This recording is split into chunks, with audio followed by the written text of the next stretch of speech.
Selamat datang di Smart Governance Talk. Bersama saya, Iza Arfianita Hardina. Hari ini kita akan membahas mengenai good practice versus bad practice dalam mewujudkan pemerintahan yang cerdas dengan perspektif manajemen ASN dan Smart ASN. Kita akan menyoroti dua praktik baik nih pada hari ini, Sri Kandi dari ANRI dan Siap Kerja dari Kemnaker. Lalu, kita akan membandingkannya dengan dua praktik buruk, yakni konflik kepentingan ASN dalam pengadaan barang dan jasa dan juga jual beli jabatan di Pemprov Kaltara. Sudah hadir bersama saya narasumber kami yang luar biasa nih, Pak Edo dari ANRI dan juga Ibu Naya dari Kemnaker. Dan juga tiga peserta diskusi yang luar biasa, ada Saudari Nelly, Saudari Abi, serta Bapak Nanda dari praktisi dan masyarakat umum. Baik, tanpa berlama-lama mari kita mulai saja. Pak Edo, kita boleh nih langsung diceritakan mengenai Sri Kandi. Apa sih kunci keberhasilannya? Baik, terima kasih pada Mbak Iza atas kesempatannya. Kunci keberhasilan Sri Kandi ini ada pada penerapan sistem merit untuk mendapatkan ASN yang berkompeten di bidang arsip, serta digitalisasi proses kerja yang terintegrasi antar instansi. Kami juga konsisten melakukan pendampingan dan pelatihan sehingga para pengguna tidak sekedar dipaksa digital, tapi benar-benar memahami manfaat dari aplikasi Sri Kandi ini. Begitu, Mbak. Oke, lalu gimana nih upaya menularkannya ke instansi lain, Pak Edo? Upaya kami yaitu dengan membentuk komunitas pengguna Sri Kandi, melakukan coaching klinik, dan mengintegrasikan aplikasi ini ke platform pemerintahan yang lainnya. Prinsipnya kita berkolaborasi lintas instansi. Seperti itu, Mbak. Luar biasa sekali ya dari Sri Kandi ini. Nah, sekarang saya akan bergeser nih ke Ibu Naya. Bagaimana Ibu Naya mengenai Siap Kerja? Kalau dari Kementerian Ketenagakerjaan itu menyiapkan Siap Kerja ya. Siap Kerja itu berhasil karena dibangun dengan pendekatan inovatif, menggabungkan data ketenagakerjaan secara real time dan kolaboratif dengan pemerintah daerah, swasta, dan masyarakat. Sistem merit juga diterapkan untuk memastikan pengelolaan aplikasi memiliki keahlian digital dan analisis data. Begitu, Mbak Iza. Baik, terima kasih Bu Naya, luar biasa sekali ya. Lalu bagaimana nih untuk upaya memperluas si aplikasi Siap Kerja ini Bu Naya? Kalau dari kami sih mengadakan roadshow ke daerah ya, mengajak pelaku usaha memanfaatkan Siap Kerja serta membangun API. API itu Application Programming Interface, yang artinya sebuah jembatan digital yang memungkinkan satu aplikasi atau sistem berbagi data dan fungsi dengan aplikasi atau sistem lain secara terstruktur agar datanya bisa digunakan oleh instansi lain. Harapannya tuh ekosistem ketenagakerjaan digital ini bisa dinikmati seluruh lapisan masyarakat.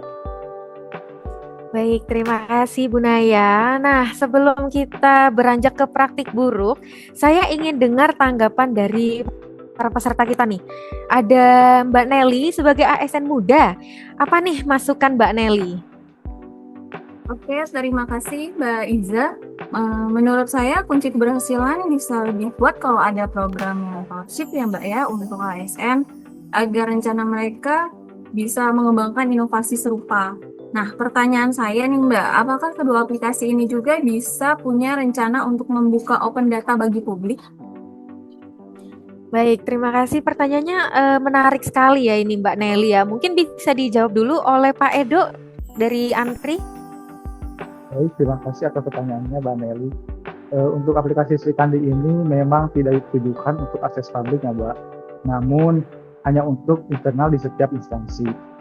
Opsinya jika memang publik ingin mengakses arsip, bisa datang langsung ke layanan ruang baca atau melalui SIKS dan GKN. Seperti itu, Mbak. Oke, jadi kalau dari Sri Kandi ini memang tidak open data for public ya, Mbak Nelly seperti itu. Berikutnya kita ke Mbak Naya. Untuk Siap Kerja seperti apa Mbak Naya? Kalau untuk Siap Kerja sendiri itu sudah punya beberapa data aset yang dibuka untuk ke publik, seperti statistik pasar kerja dan tren keterampilan. Namun data pribadi pencari kerja dan pemberi kerja tetap dilindungi. Ke depannya kami akan membuat dashboard publik yang bisa dimanfaatkan oleh peneliti, pemerintah daerah, dan dunia usaha. Seperti itu. Luar biasa sekali ya dari kedua narasumber kita ini. Berikutnya mungkin kita akan langsung beralih saja ya ke contoh buruk nih. Kasus pertama kita punya konflik kepentingan ASN dalam pengadaan barang dan jasa. Saudari Abi, nih Mbak Abi sebagai ASN muda, bagaimana nih Mbak Abi melihat penyebab dari fenomena ini? Baik, terima kasih Mbak Iza atas kesempatannya. Kalau menurut saya sih penyebab utamanya ini sering karena banyaknya celah sistemik, yaitu kurangnya transparansi dan pengawasan, serta budaya organisasi yang masih toleran dalam praktik tidak etis ini. Ditambah lagi ASN yang terlibat kadang tidak profesional. Seperti itu Mbak Iza. Oke, celah sistemik ya Mbak ya kuncinya. Nah berikutnya saya juga ingin mendengar lagi nih dari Mbak Nelly sebagai ASN muda juga nih, bagaimana upaya pencegahannya nih Mbak Nelly? Baik, Mbak. Kalau menurut saya dengan memperkuat integritas melalui sistem merit ya, Mbak ya. Seperti memperjelas aturan larangan konflik kepentingan dan memanfaatkan e-procurement yang terintegrasi sehingga semua proses bisa diaudit secara digital gitu, Mbak. Oke, untuk berikutnya saya juga ingin mendengar dari kalangan praktisi dan masyarakat umum. Ada Pak Nanda. Apakah Pak Nanda punya alternatif terbaik nih untuk mengatasi fenomena ini? Pak Nanda silahkan.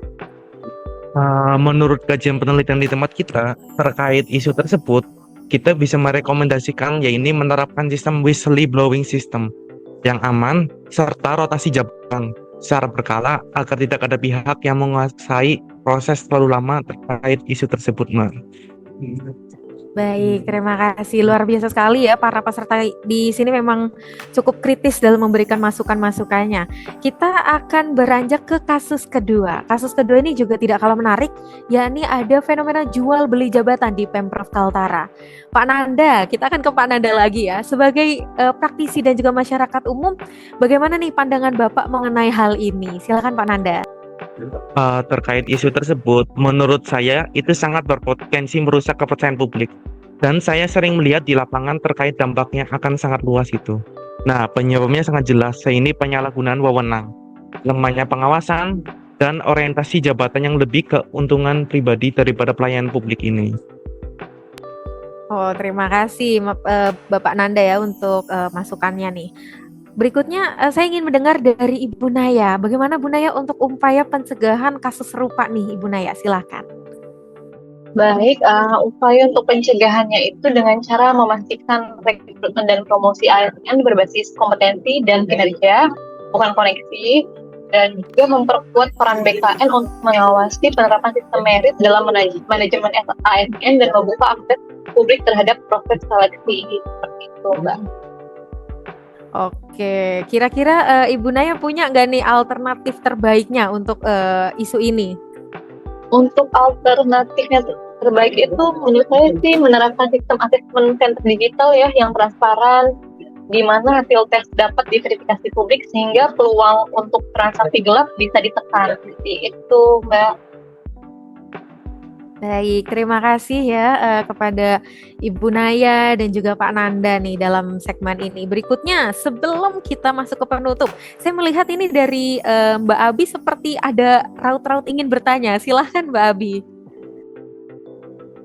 Baik, terima kasih Mbak Iza atas kesempatan untuk bertanya-nya. Saya izin bertanya untuk gimana sih cara memastikan pengawasan digital ini tetap efektif kalau pihak internal yang mengelola datanya itu justru terlibat dalam pelanggaran. Terima kasih. Wah, kritis sekali ya ini ya pertanyaannya, sangat hot gitu. Mungkin bisa Pak Edo kali ya yang menjawab. Boleh silahkan Pak Edo. Jadi, terima kasih pada Mbak Abi atas pertanyaan yang menarik. Menurut saya kuncinya sih ada pada di pengawasan berlapis dan juga melibatkan pihak eksternal. Jadi bukan hanya internal yang memantau, tapi juga ada pihak eksternal seperti auditor independen, BPK, atau bahkan pengawasan publik melalui dashboard transparansi. Seperti itu, Mbak. Luar biasa. Berikutnya tentu saya juga ingin mendengar dari Ibu Naya nih. Silakan Ibu Naya, ada tambahan? Saya setuju dengan Mas Edo tadi. Saya tambahkan sedikit. Jadi selain itu, sistem digital harus dilengkapi dengan jejak audit otomatis yang tidak bisa dihapus oleh pengguna internal. Jadi kalau ada manipulasi, jejaknya pun tetap terekam dan bisa ditelusuri siapa pelakunya. Oke, luar biasa sekali diskusi kita pada hari ini. Hari ini kita belajar bahwa good practice seperti Sri Kandi dan Siap Kerja bisa terwujud karena adanya sistem merit, digitalisasi, inovasi, dan juga kolaborasi. Sementara bad practice seperti konflik kepentingan dan jual beli jabatan terjadi akibat lemahnya integritas, pengawasan, dan profesionalisme ASN. Smart governance tidak cukup hanya punya teknologi, tapi harus dibangun dengan budaya integritas, transparansi, dan juga akuntabilitas. Terima kasih kepada semua narasumber dan peserta yang hadir pada diskusi kita di hari ini. Mari bersama wujudkan pemerintahan yang cerdas, bersih, dan melayani. Sampai jumpa di Smart Governance Talk berikutnya.